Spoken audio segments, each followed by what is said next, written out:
Isang kagubatan na kung saan makikita ang nagagandahang mga bunga at pagkain, at kung saan rin nakatira si Langgam at si Tipaklong. Si Langgam ay masipag at maplano, palagi siyang nag-ipon ng pagkain at nagtatrabaho. Si Tipaklong ay nakatitig lamang kay Langgam na tila nagtataka.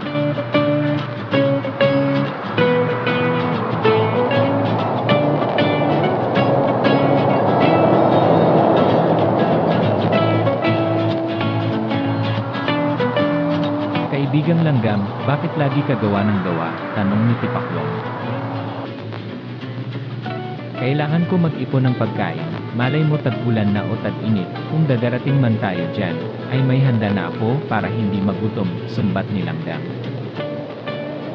Pero kaibigan, tingnan mo ang panahon, napakaganda, at singberde ng mga dahon, sinlamig din ng simoy ng hangin, bagay sa patalon-talon at paglalaro at kaunting sayaw, sagot ni Tipaklong.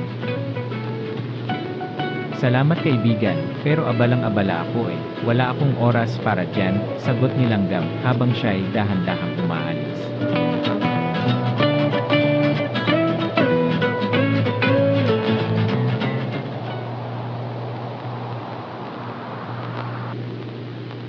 Halos araw-araw patuloy na humahakot ng pagkain si Langgam, samantala si Tipaklong ay naglalaro, patalon-talon at sumasayaw.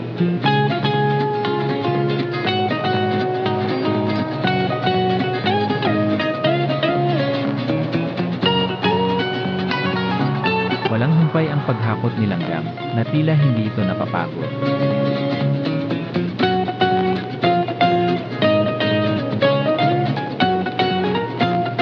Si Tipaklong naman ay hindi tinatamad magsayaw at sayaw.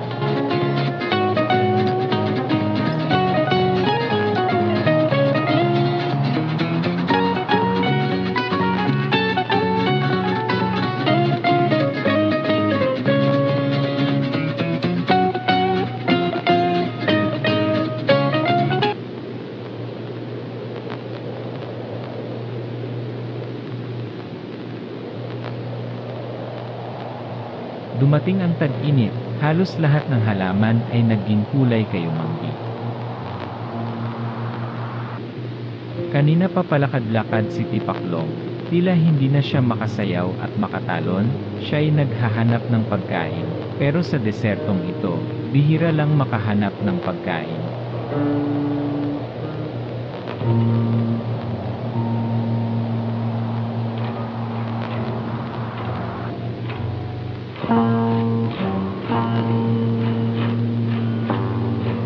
Nakita ni Langgam ang sitwasyon ni Tipaklong, gusto niya itong tulungan.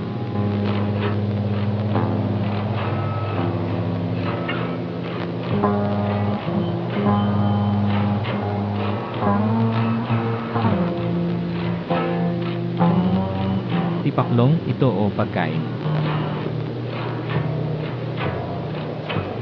Tipaklong, sige na kainin mo na ito eh.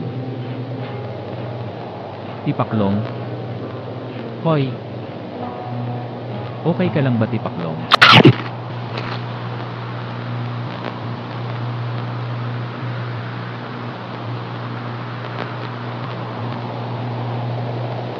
Di alam ni Langgam na minsan sa sarili mong sikap ay iba ang makikinabang.